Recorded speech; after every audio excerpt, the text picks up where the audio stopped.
Vasudevaya.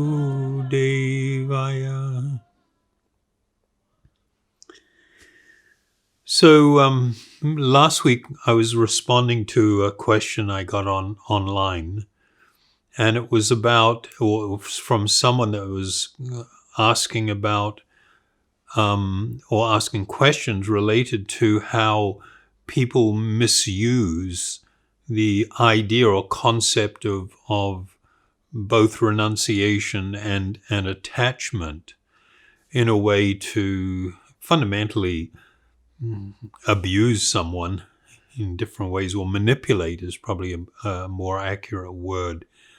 And the examples that we dealt with showed that there was the people that were using the terms, they weren't using them connected to what is real spiritual life. But then, so the whole talk was kind of focused on answering those questions. But then I've got a whole bunch of questions now about asking, so what is actual, what's wrong with attachment, and what is actual renunciation? What does it mean, and what purpose does it serve? So it's kind of like the big picture. So I'll just try to give you an very short amount of time an overview or the big picture of what it was all about. There are a number of spiritual paths that speak about attachment and what's wrong with it. And we mentioned last week, in quoting from Bhagavad Gita, how attachment leads to suffering fundamentally. And as a result of that, you will see that there are many teachers and there are different paths that promote the idea then of becoming free from attachments, because attachments always lead to unhappiness or suffering. And of course, that's very much tied to the understanding that's taught in these yogic texts, that, and surrounding what is spoken about as the reality of reincarnation or transmigration. We all know that everybody, from their very birth, you get born into different types of families and different countries. You have, you're born with parents of different natures, different economic circumstances, your opportunities for education, your physical appearance, your health. A lot of these things just came with the package, as it were. And of course, the understanding was that this was not happening by accident. It's really tied into the laws of karma. As you sow, so you shall reap. So when you take birth, you're reaping a body, you're reaping circumstances surrounding that body, etc. And what happens is that in your experience of life, as you become increasingly attached to different types of things that you are in contact with, it then leads to, or it perpetuates reincarnation, meaning that if you're attached to so many material things, or even a few material things, experiences, whatever, your own body that you're currently wearing or utilizing, then according to the nature of one's desires, at the time of death, they are awarded another type of body. And so there's an idea, particularly in Buddhism, that if I can put an end to all forms of attachment, I will be also putting an end to desire, and I will be putting an end to the cycle of repeated birth and death. So that's the kind of the overview. And of course, from that perspective, whether you embrace that or just the idea that in this life, everything that I become attached to, at some point I will become separated from. That's like inevitable. That's unavoidable.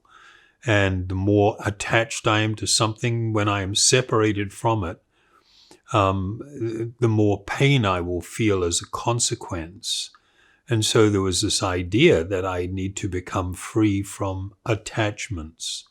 I need to negate those attachments. And the way to do it is by renouncing things.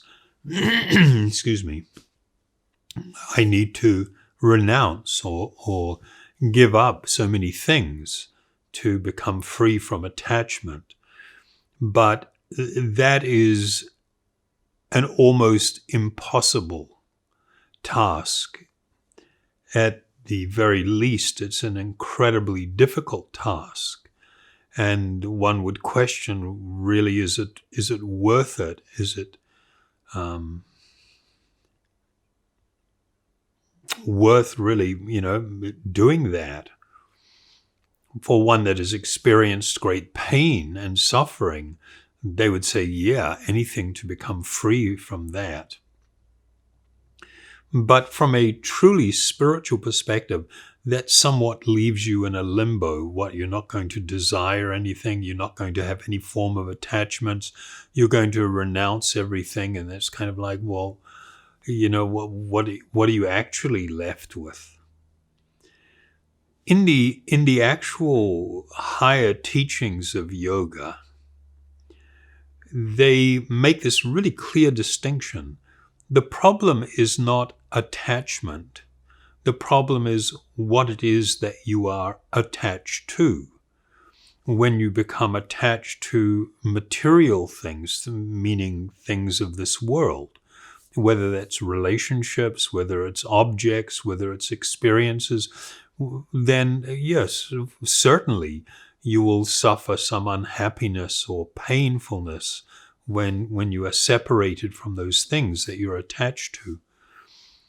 In the higher yoga teachings, what they did, though, is instead of using so-called renunciation as the go-to, they looked at things in a different way.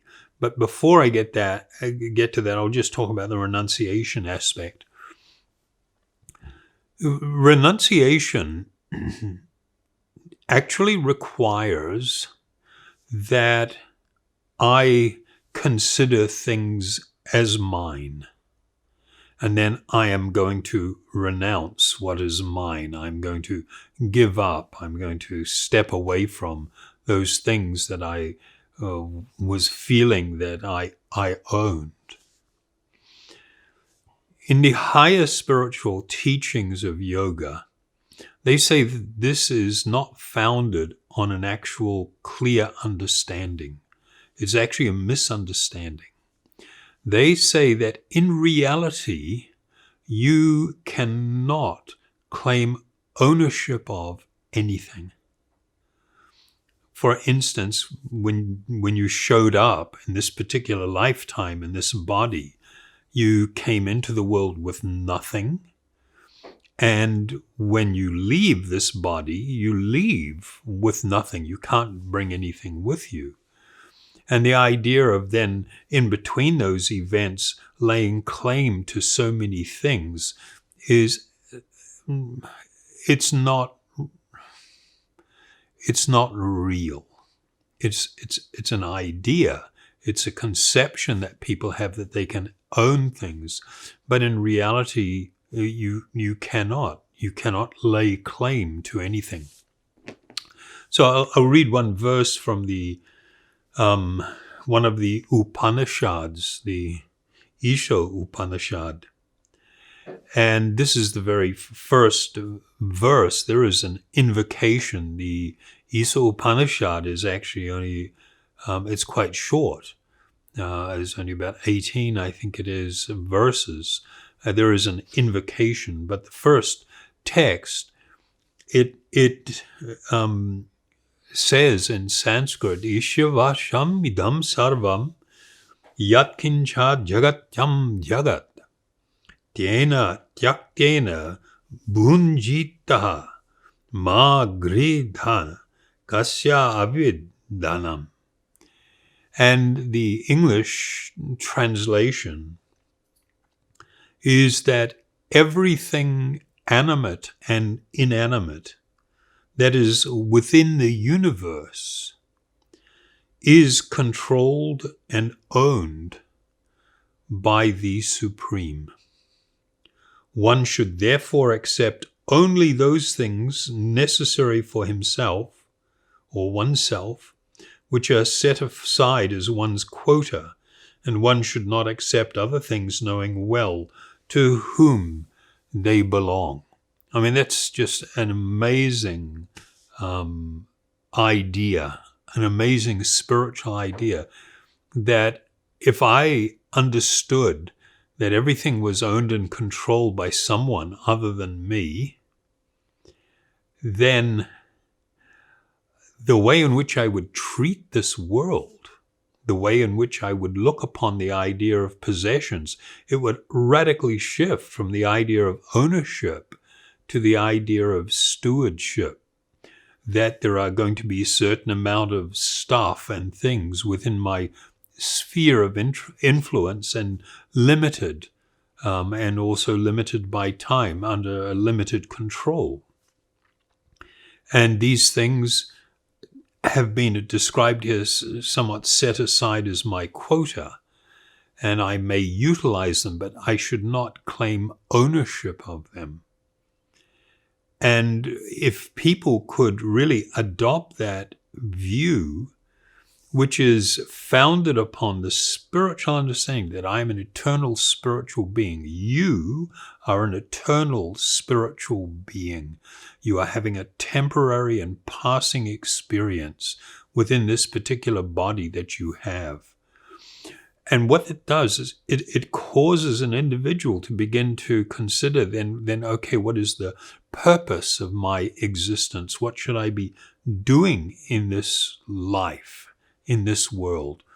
What is the big picture? Where will I really truly find my happiness? And so the idea of renunciation, that I can give up something, requires the idea first, and it's a false idea, that I can own something. Whereas if there is this recognition that I cannot, you and I, all of us, we cannot actually own and declare things to be ours, not in the truest and realest sense, then where is the question of renunciation? If I don't own it, how can I renounce it? In order for me to renounce it, I must falsely claim that I own it.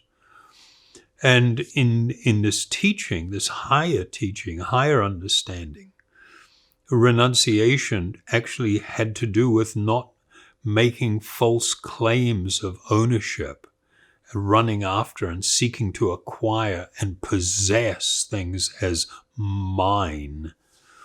Then that's a false idea. And so it's very much then, it follows then, okay, if this all belongs to somebody else and I am simply a temporary caretaker passing through, then I have some obligation to sort of like take care of things, not exploit, and not damage things. If a person adopts that sort of understanding and perspective, wow, that's a whole different type of living, a living that can produce actually peacefulness and contentment.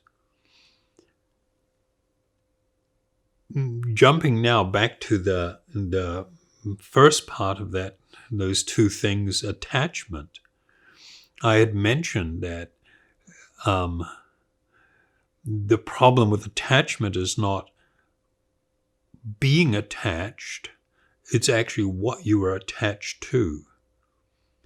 And if I am not attached to temporary material things, if I understand that I am an eternal spiritual being, and if I understand that there is some greater personality or spiritual being or spiritual existence greater than myself, and that it is this Ishwaram,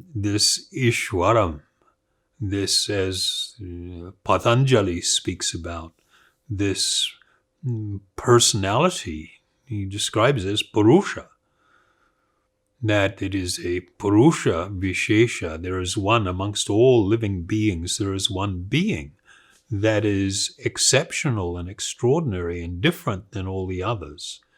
And it is stated in that Upanishadic verse that I read, that it is this same Ishvara that is the actual owner of all things, animate and inanimate.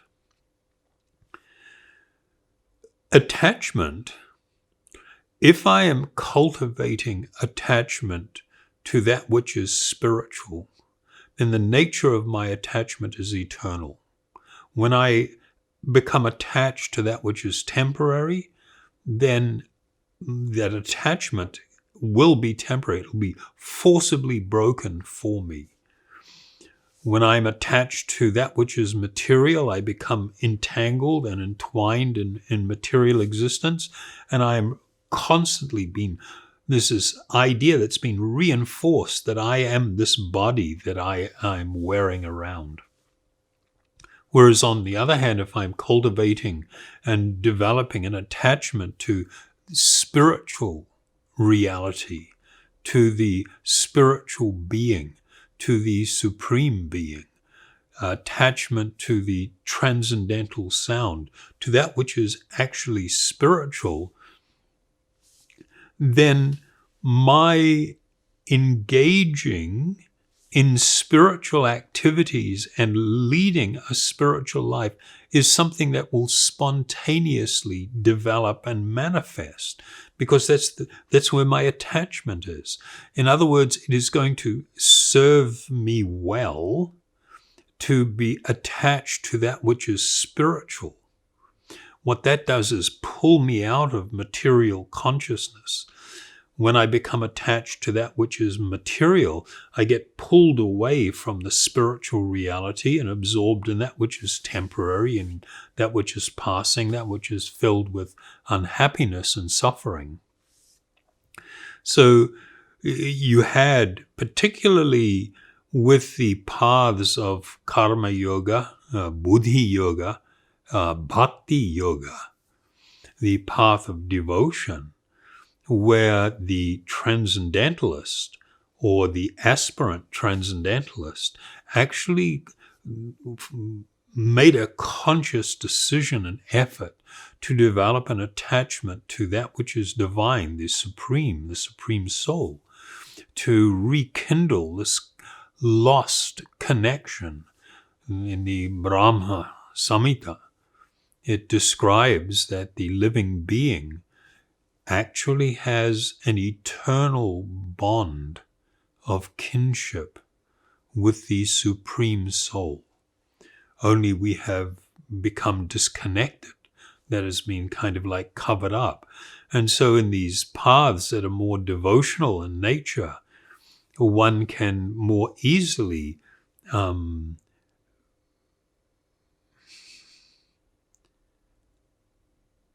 begin to engage in a process that naturally arouses our deep and eternal spiritual instincts to love and to serve and to do good towards others, which ultimately does good towards ourself.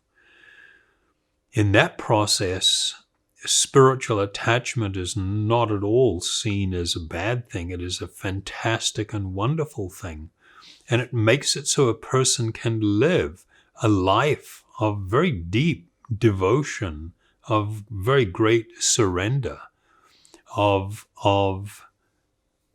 an existence of not just peacefulness, but sublime happiness. So when we think of things where we remove a higher spiritual reality, when we remove the idea of a supreme soul from the picture, and it's just down to me and you, and you know, and then you're faced with the idea of not wanting to suffer. I don't want to suffer anymore. So therefore I struggle to break all attachments by renouncing everything. And when you consider that that's not actually not it is not the best understanding, that rather I should see that attachment should be redirected instead of towards material things, towards that which is spiritual.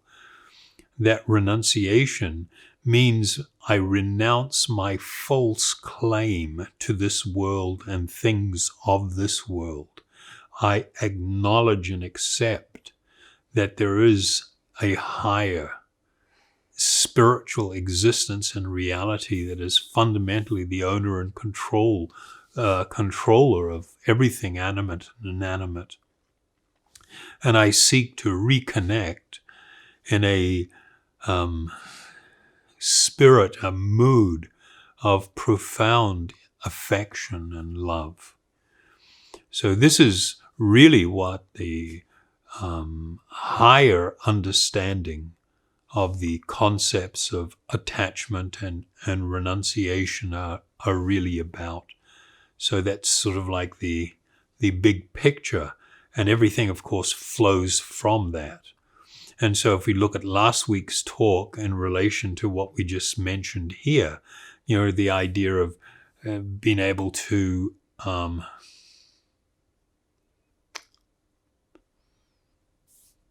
attempt to manipulate somebody by telling them, oh, they're just too attached, or in order to be able to, you know, and I'll use an example that's quite often if somebody goes off flirting with, if somebody's in a committed relationship and one of them goes off flirting or engaging in some illicit connection, and I use the term, you know, from a spiritual point of view, with somebody else, and then their committed partner or spouse complains and they say you shouldn't be so attached, then that's just like ridiculous.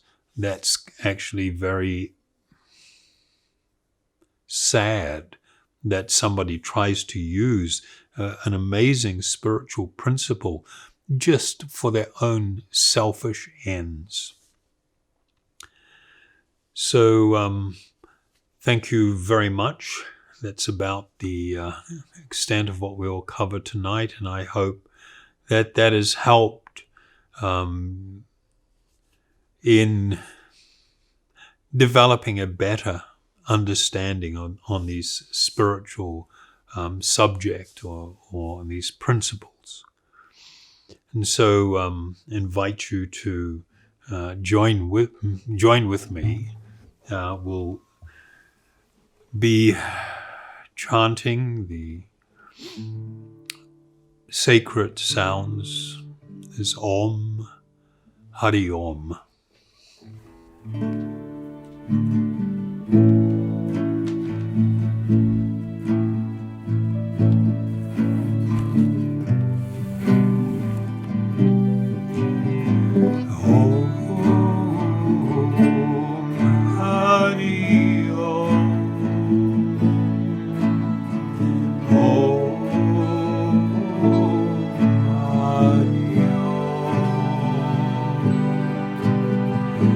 Oh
Thank you.